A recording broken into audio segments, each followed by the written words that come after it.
Bonjour et bienvenue dans la matinale. Alors nous allons voir quelques photos de votre librairie. Vous avez déménagé récemment au cœur de la ville d'Auxerre, mais votre librairie existe depuis beaucoup plus longtemps.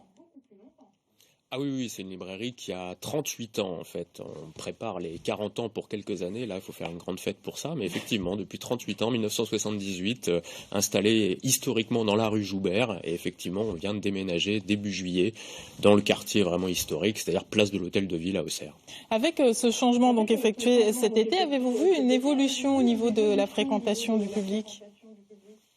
Alors oui, parce qu'effectivement, c'est un endroit qui est extrêmement touristique. C'est l'endroit par lequel passent tous les Auxerrois, voire même tous les Iconais au moins une fois par semaine, cette place de l'Hôtel de Ville. Et puis à la fois, c'est aussi un endroit où on voit passer beaucoup d'étrangers. Alors on avait dans la rue Joubert un certain passage de touristes étrangers ou même extérieurs à d'autres régions, mais là c'est quand même très très important, c'est beaucoup plus important. Oui. Et puis à l'intérieur, vous avez choisi de mettre en lumière toutes vos étagères de livres de façon particulière aussi.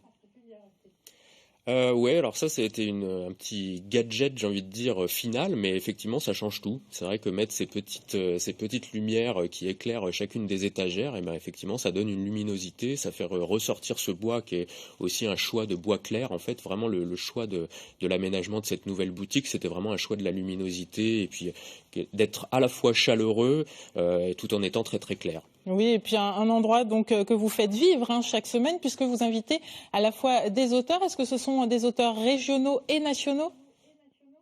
Ah, c'est surtout nationaux, voire internationaux, puisque ce soir on a un Américain, par exemple, Tom Cooper, mais effectivement c'est plutôt des auteurs nationaux qui font l'actualité du roman français et étranger, donc des gens que vous voyez effectivement à la grande librairie, chez vos collègues de France 5, ou bien voilà, c'est des gens qui font l'actualité de la littérature. Et ça, c'est chaque semaine. Et puis, début décembre, vous accueillez Negar Djawadi.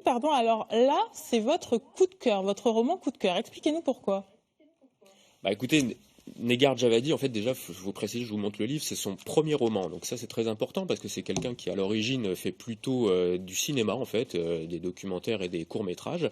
Et là elle se lance dans la littérature mais avec un panache incroyable parce qu'elle raconte tout simplement sa propre vie, même si le personnage principal s'appelle Kimia, c'est une jeune fille, mais on sent bien que c'est son alter ego, et elle raconte cette histoire d'une famille en Iran, et là aussi ça peut paraître un petit peu effrayant ou un petit peu rébarbatif, mais en fait elle vous raconte la vie à Téhéran jusqu'à l'âge de ses 10 ans, donc c'est une enfant, elle est avec sa famille, ses grands-parents, c'est truculent, c'est très amusant, c'est très drôle, malgré les répressions, malgré tout ce qui peut se passer.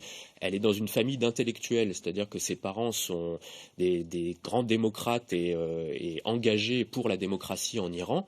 Donc pendant les années 70, ils se battent pour la révolution et pour essayer de renverser le Shah d'Iran qui règne sur l'Iran d'une main de fer. Et quand ils réussissent à renverser le Shah d'Iran, ce qui se passe en 79, malheureusement, l'ayatollah Khomeini arrive au pouvoir et se met à réprimer aussi les démocrates. Ce qui fait avec cette histoire, qui est une histoire familiale, très touchante, très intime de cette femme, on arrive à avoir un vrai panorama de l'histoire de l'Iran, et c'est tout à fait passionnant. C'est vraiment ce qui m'a vraiment marqué dans ce livre, c'est qu'elle réussit à lier comme ça l'intime, sa vie intime. Quand l'histoire commence, on est dans la salle d'attente d'un hôpital où elle va se faire une insémination artificielle.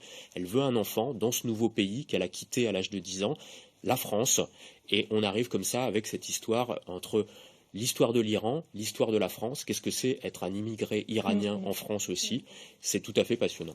Et c'est d'actualité. Merci beaucoup à vous. Et puis à vous entendre, c'est donc réussi pour elle du passage du cinéma, en tout cas du documentaire, à l'écriture. Merci. Je rappelle que c'est Désoriental. Vous pouvez bien sûr avoir ce livre en allant dans la librairie Oblique à Auxerre.